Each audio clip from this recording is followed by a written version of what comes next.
আসসালামু আলাইকুম এভরিওয়ান, আশা করি ভালো আছো। আলহামদুলিল্লাহ আল্লাহর মতো অনেক ভালো আছি। তো তোমাদের কিন্তু দেখাই দিচ্ছি ইদারিং যে ব্রিডিং বক্সগুলো পরিষ্কার করছি, এগুলো করছি। বাট ভাই তোমরা যারা জানো, আমি জাস্ট বাজি করে পাচ্ছি এর আগে ককাটেল লাভবার্ড এগুলো পাইনি যেহেতু, তার কারণে আমার এদের নিয়ে খুবই আইডিয়া কম। এদের যে ব্রিডিং বক্সগুলো আছে এগুলো কিভাবে কি করা যায়। তো অলরেডি আজকে একটা লাভবার্ডের বক্স আনবো ওদের জন্য আলাদা, ঠিক আছে। এখন তোমাদের জন্য মানে তোমাদের থেকে আমি সাজেশন চাইছি, যারা অলরেডি পালো বা পাইলে অভ্যস্ত আছো, আমাকে সাজেশন করো। এই খাঁচাটা কিন্তু দেখতে পাচ্ছ কোনো জায়গায় কিন্তু কোনো রকমের হোল নাই বা কাটা নাই যে আমি ব্রিডিং বক্সটা দিব।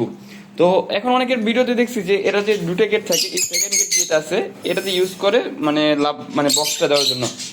আর এইগুলোতে তো আছেই, এই যে দেখতে পাচ্ছ একটা আছে, বাট এখানে দেখতে পাচ্ছ আমি কিন্তু এক খাঁচায় দুইটা পাখি এখানে পালন করতেছি। তো মনে করো যে এই সাইডটাই তো দেওয়া আছে, এই যে এই কেসটা মানে খুললা এখানটা ব্রিডিং বক্সটা দেওয়া যে বারামসে, বাট এই সাইডটা কিন্তু কোনো রকমের খোলা নাই বা কোনো দিক দিয়ে ওয়েও নেই দেওয়ার মতো, এই লাভবাটের এটার মতো।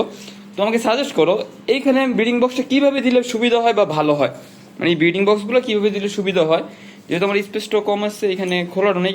আর এখন আমার এটা করতে গেলে কি কাটা লাগবে কিনা আর কিভাবে কাটলে বেস্ট হয়, আমাকে যদি কেউ সাজেশন দিতা আমার খুব খুব খুব উপকার হইতো, মানে খুব ঋণী থাকতাম।